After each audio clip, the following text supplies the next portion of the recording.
नमस्कार दोस्तों, मैं गीता कोचर एक बार फिर से आप सभी के समक्ष उपस्थित हूँ। आज जिस विषय को लेकर आप सभी के समक्ष उपस्थित हुई हूँ वो है लोशो ग्रिड। लगभग हर कोई जानता है, जो न्यूमरोलॉजी के विषय में थोड़ी भी जानकारी रखता है उसे लोशो ग्रिड की जानकारी ज़रूर होती है। क्या है ये लोशो ग्रिड? कीरो ने एक खास सिस्टम, एक चार्ट प्रोवाइड किया है जिसके आधार पर न्यूमरोलॉजिकल गणित अंकों को भरा जाता है और उन्हें पढ़ा और समझा जाता है।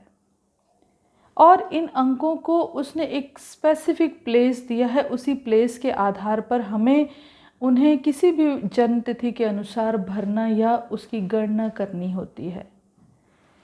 इन अंकों को कहीं से भी अगर हम गिनते हैं तो इनका टोटल 15 आता है। क्या है इस 15 का महत्व? वो हम लगभग सभी लोग जानते हैं कि 15 का अंक अगर हम टोटल करें तो 6 पर आता है। और अंक शास्त्र में सूर्य, बुध और शुक्र का विशेष स्थान होता है। इसे लक्ष्मी का अंक भी कहा जाता है। और अगर हम वैदिक शास्त्र के सूर्य यंत्र को देखें तो भी उसके सभी तरफ से जहाँ से भी अंकों का टोटल किया जाता है 15 ही आता है। तो ऐसा कुछ अलग नहीं दिया कीरो ने कि इस तरह से कुछ ऐसी खास चीज़ है, लेकिन फिर भी जो भी शास्त्र या जो भी विधा जिसके द्वारा दी गई है उसकी गणना हम उसी के अनुसार करते हैं। अगर सूर्य यंत्र की बात करेंगे तो वैदिक ज्योतिषियों की बात करेंगे, परंतु अगर लोशो ग्रिड की बात होगी तो कीरो की ही बात होगी। तो दोस्तों, कीरो ने 3x3 का एक मैजिक स्क्वायर हमें दिया है जहाँ पर 9 अंक प्लेस किए गए हैं। फर्स्ट ब्लॉक में उन्होंने राहु, नंबर 4, सेकंड में मंगल यानी कि नंबर 9, थर्ड में चंद्रमा यानी कि नंबर 2। फिर सेकंड रो में अगर हम जाते हैं तो जुपिटर नंबर 3, बुध नंबर 5, केतु नंबर 7। फिर थर्ड रो पर आते हैं, पिक्चर में दिखाया गया है आपको, आप ध्यान से देखिएगा। थर्ड रो में फर्स्ट में नंबर 8 यानी कि सैटर्न, सेकंड ब्लॉक में नंबर 1 यानी कि सूर्य और थर्ड ब्लॉक में शुक्र। ये है डिफ़ॉल्ट लोशो ग्रिड। अगर इस ग्रिड को हम ध्यान से समझेंगे और याद रखेंगे तो जब हम डेट ऑफ बर्थ की कैलकुलेशन करेंगे तो उन्हें भरना किस तरह से है वो भी इसी आधार पर किया जाएगा। क्योंकि जिस तरह से एस्ट्रोलॉजी में D1 चार्ट होता है और D9 चार्ट होता है, उसी तरह से अंक शास्त्र में जो लोशो ग्रिड है वो D1 चार्ट है। अगर समझें तो, अगर हम इसे सीधी तरह से समझें तो दिस इज़ राशि चार्ट, और जो कॉम्बिनेशंस हैं वो हमारे D9 चार्ट की तरह काम करते हैं। क्योंकि कॉम्बिनेशंस के आधार पर क्या एक्चुअली उस पर्सन के साथ होगा वो हम जानते हैं। जैसे D9 सोल है किसी भी व्यक्ति की, और D9 उसका एक बाहरी स्ट्रक्चर है, उसके बारे में एक संपूर्ण जानकारी है। तो लोशो ग्रिड उस पर्सन के बारे में जानकारी है, वो अंकों की प्लेसमेंट, अंकों के प्लेन्स और उसकी क्या क्या कैलकुलेशंस या मिसिंग नंबर क्या क्या आ रहे हैं उनके आधार पर की जाती है।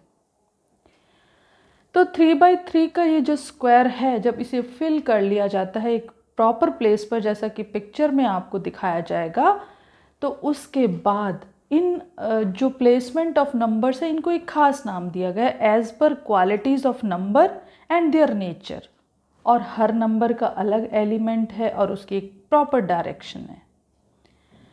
अगर हम प्लेन्स की बात करें तो हॉरिजॉन्टल और वर्टिकल, यहाँ पर 6 प्लेन्स को मेंशन किया गया है। और एरोज़ की बात करेंगे तो 6 एरोज़ और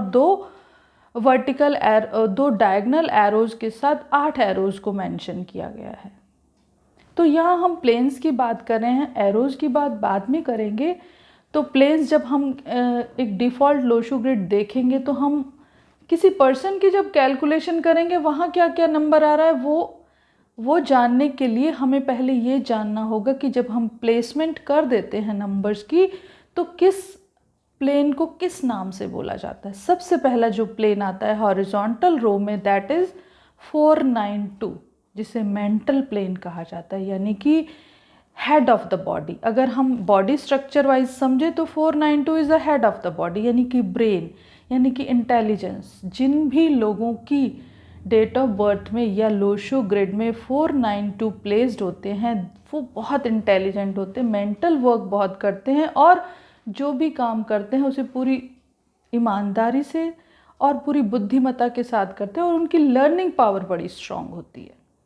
उसके बाद हम दूसरे प्लेन पर आते हैं, वो है 357 का, यानी कि स्पिरिचुअल या इमोशनल प्लेन।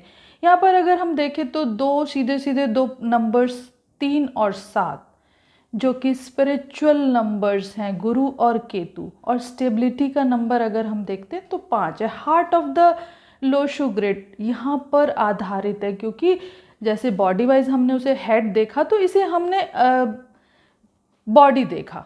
बॉडी में जहाँ हार्ट की प्लेसमेंट होती है वो है 357, यानी कि इमोशंस और स्पिरिचुअलिटी। दिल से जब हम कभी भगवान को या स्पिरिचुअलिटी को अपनाते हैं तो हम इमोशनल होकर चीज़ों से जुड़ते हैं। ये हुआ हमारा 357 इमोशनल प्लेन।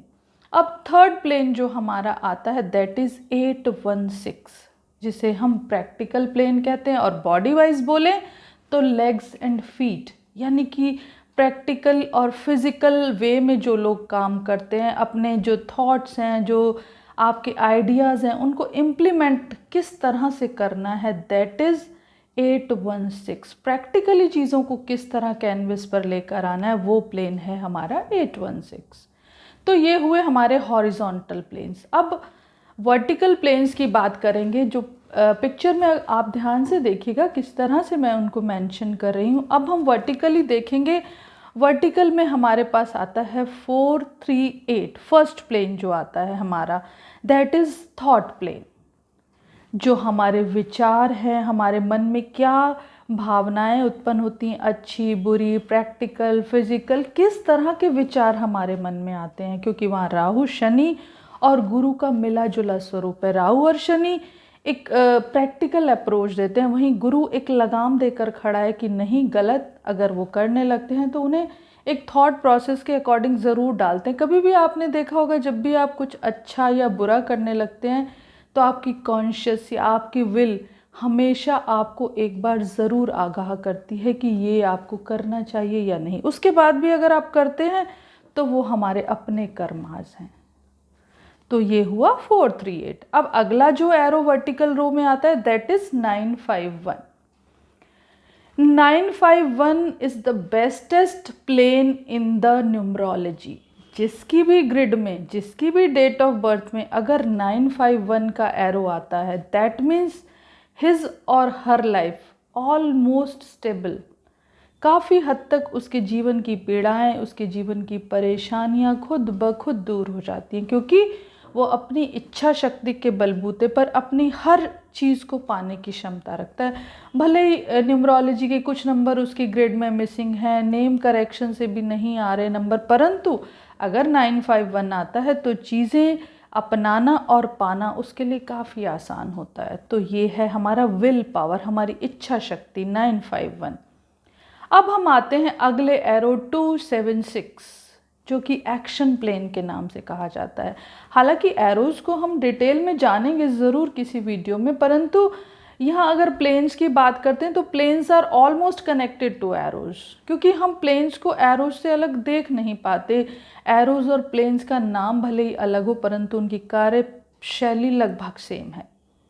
276 को हम बोलते हैं एक्शन प्लेन।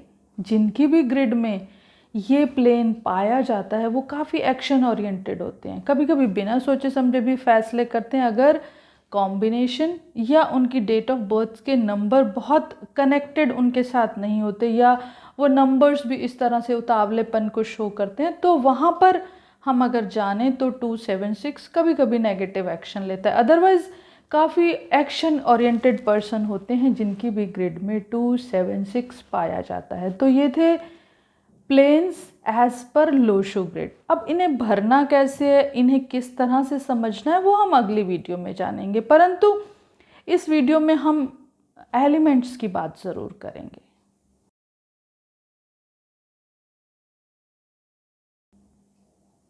अब इस ग्रिड को भरना कैसे है, किस तरह से अंकों को प्लेस करना है फॉर अ पर्टिकुलर पर्सन, वो हम अगली वीडियो में जानेंगे, परंतु हाँ एलिमेंट्स की बात ज़रूर इस वीडियो में करेंगे।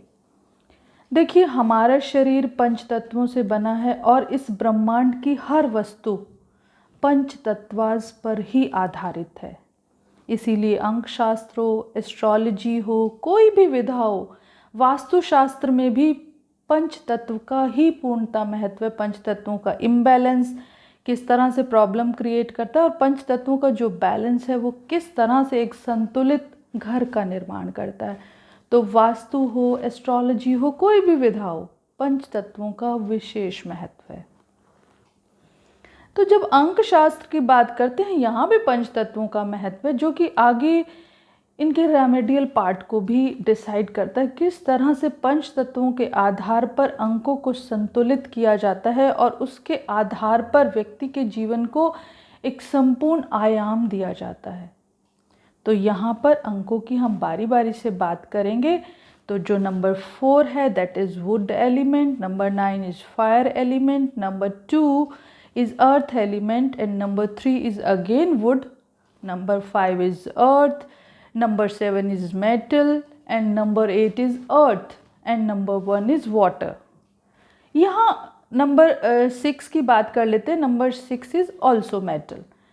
यहाँ एक थोड़ा सा कंट्रोवर्शियल पार्ट आता है कि अगर हम जनरल वास्तु चार्ट बनाते हैं या जनरली हम एलिमेंट्स को जानते हैं, तो 1 अगर सन है तो सन तो फायर एलिमेंट है और 9 इज़ फायर, यानी कि मंगल गर्म प्लैनेट है। तो यहाँ थोड़ा सा कंट्रोवर्सी आती है, परंतु लोशो ग्रिड इंडियन कॉन्सेप्ट नहीं है। जहाँ का कॉन्सेप्ट है वहाँ की दिशा और एलिमेंट्स के आधार पर इसका दिशा निर्देश किया गया है। तो आपको एलिमेंट्स इसके इसी तरह याद रखने होंगे, उनका इम्पैक्ट क्या होगा एलिमेंट्स का और किस तरह से उन्हें हम संतुलित कर सकते हैं वो भी ज़रूर जानेंगे। परंतु अभी फ़िलहाल हमें ये चीज़ें याद रखनी है कि डिफ़ॉल्ट लोशो ग्रिड क्या होती है, इसके प्लेन्स हमें क्या कहते हैं और इसके एलिमेंट्स कौन कौन से हैं। इन्हीं चीज़ों को आगे बढ़ाएंगे अगली वीडियो में और जानेंगे कि किस तरह से लोशो ग्रिड को भरा जाता है और जो ये अंक प्लेस्ड होते हैं उनका क्या महत्व होता है, एलिमेंट्स का क्या प्रभाव होगा, जानते रहेंगे। तो इस वीडियो को यहीं पर रोकते हैं। अगली वीडियो तक के लिए मेरे साथ बने रहिएगा। अगली वीडियो में आगे की जानकारी दूंगी। आप सभी का मेरे साथ जुड़े रहने के लिए बहुत बहुत शुक्रिया। आप सभी से उम्मीद ज़रूर करती हूँ कि आप ये वीडियो ज़रूर देखेंगे, इसे पसंद करेंगे और मेरे चैनल को लाइक और सब्सक्राइब ज़रूर करेंगे। तो दोस्तों, अब इस वीडियो से अलविदा लेती हूँ। अगली वीडियो में फिर से मिलते हैं। Thank you so much.